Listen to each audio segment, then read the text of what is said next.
A blockade buster is suing Maclean's magazine for $50,000. I've got the full story of the good news and the statement of claim to show you today. I just gotta say thank you again to everyone who's donated. If I was doing this lawsuit by myself, it would be absolutely impossible against a company like Maclean's and their parent company. So once again, thank you. Do you remember who Chase Chomey is? Now, if you care about the rule of law and doing the right thing and standing up for the little guy, you might want to get to know his name.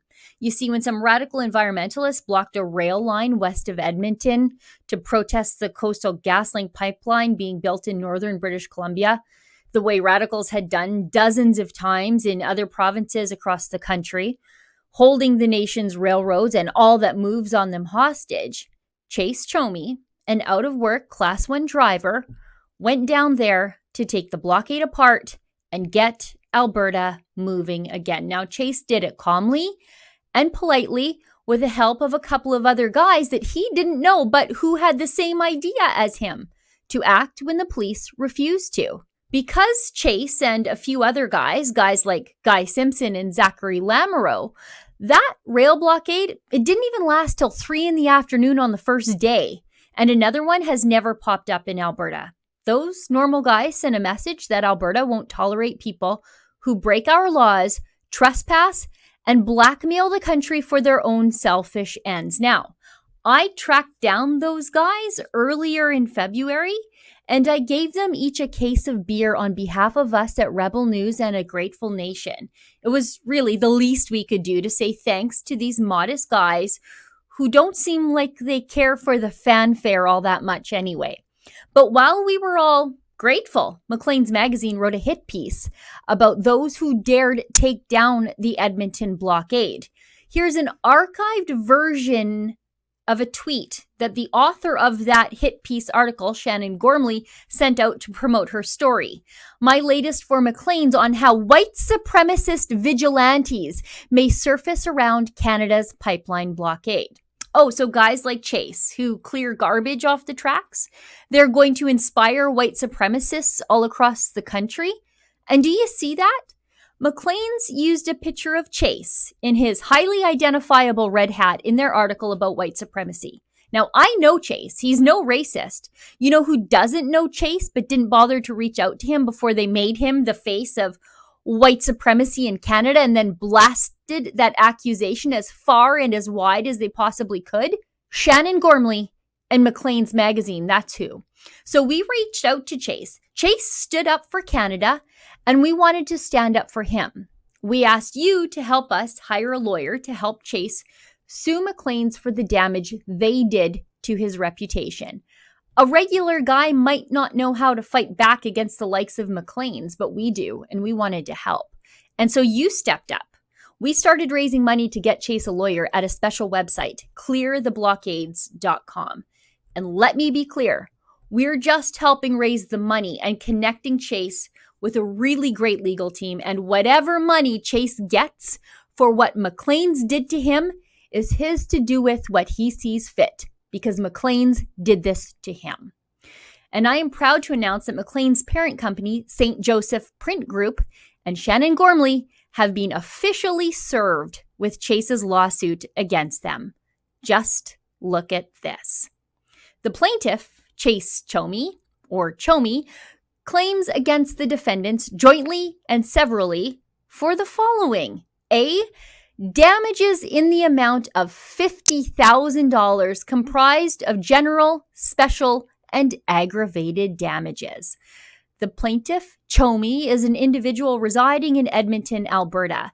He is currently 20 years old and is a good, honest, law-abiding citizen. He is unemployed and has diligently attempted to secure employment. He has a Class 1 commercial driver's license.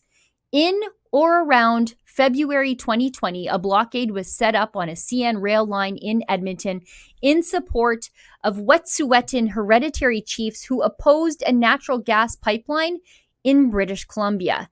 This was part of a broader campaign to disrupt the Canadian economy in an effort to gain notoriety and publicity for the opposition of the pipeline.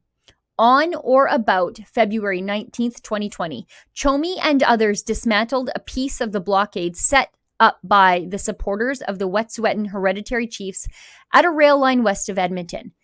Chomey had no premeditated or prior plans to attend the blockade. He simply decided to attend after a doctor's appointment because he had free time. Chomey was peaceful and polite throughout. He made no physical contact with anyone. He did not use any abusive, derogatory, or vulgar language. He was literally just taking dangerous garbage off of railroad tracks. He did not attempt to arrest, punish, or condemn anyone. On February 25th, 2020, on the website of Maclean's, a site owned and controlled by St. Joseph, the defendants, published an article authored by Gormley entitled, "Could Canada Soon Face a Vigilante Problem?" Alongside the article was a photograph taken on February 19th, 2020, showing Chomey dismantling a piece of the blockade set up by supporters of the Wet'suwet'en hereditary chiefs at a rail line west of Edmonton.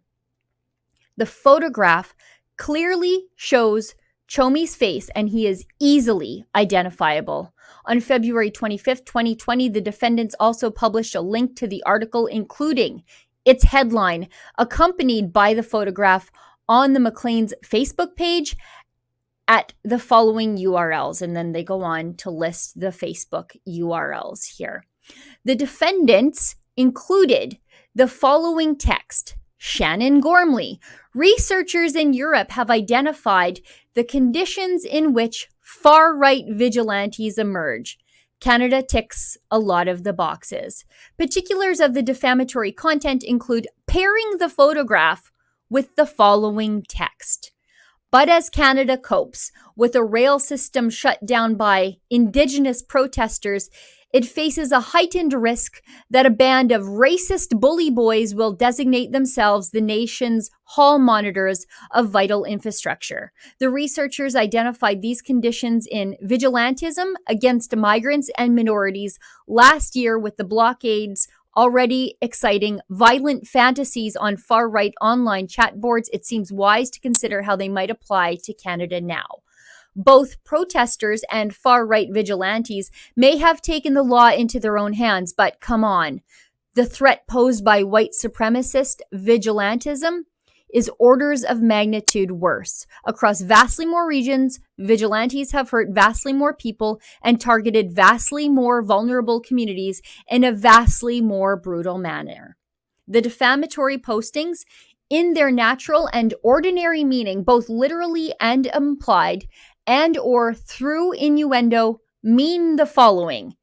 A, Chomey is a potentially violent person. B, Chomey is a racist. C, Chomey is a white supremacist. D, Chomey is part of the organized white supremacist movement that has hurt and has the potential to hurt vulnerable communities in a brutal manner. E, Chomey is part of an organized white supremacist movement that has taken the law into its own hands at a significant magnitude across many regions. F, Chomey is a far-right vigilante. G, Chomey is a white supremacist vigilante.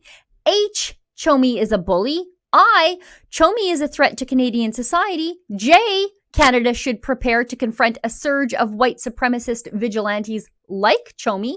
K, Chomey is a criminal. Now, we will attach the full statement of claim here so that you can read through it for yourself. It details just how wide-reaching the defamation of Chase was and how many times it was seen and then republished. Now, I met with Chase last week with my microphone on a broomstick in accordance with good social distancing to discuss the good news. Just watch. Well, of course I'll say thank you to everybody who's donated to cleartheblockades.com. That's definitely helping out with the lawyer fees, as the first month of it was, I'd say more than the average person makes in a month, but mostly the support is there, overwhelming. So I guess I have to say thank you to everybody for that.